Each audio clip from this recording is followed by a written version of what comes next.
आवाज जनतेचा, लढा सर्वसामान्य जनतेच्या न्याय व हक्कांसाठी।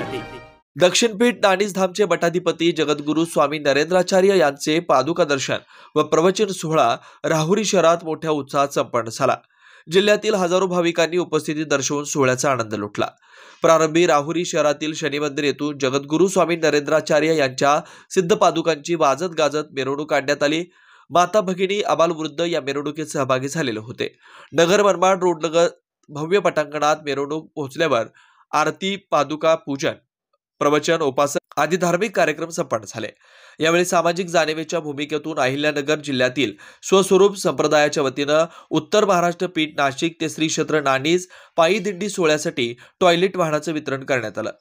यावेळी स्वस्वरूप संप्रदायाचे उत्तर महाराष्ट्र, अहिल्यानगर, दक्षिण व उत्तर जिल्ह्याचे पदाधिकारी व हजारो भाविक उपस्थित होते।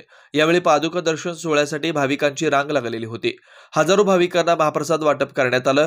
कार्यक्रम यशस्वीतेसाठी स्वस्वरूप संप्रदायाचे उत्तर अहिल्यानगर जिल्ह्यातील पदाधिकारी व भाविकांनी अथक परिश्रम घेतले। नवनवीन घडामोडी आणि सत्य बातमी पाहण्यासाठी आजच आमच्या YouTube चॅनलला सबस्क्राइब करा, शेअर करा आणि लाईक नक्की करा।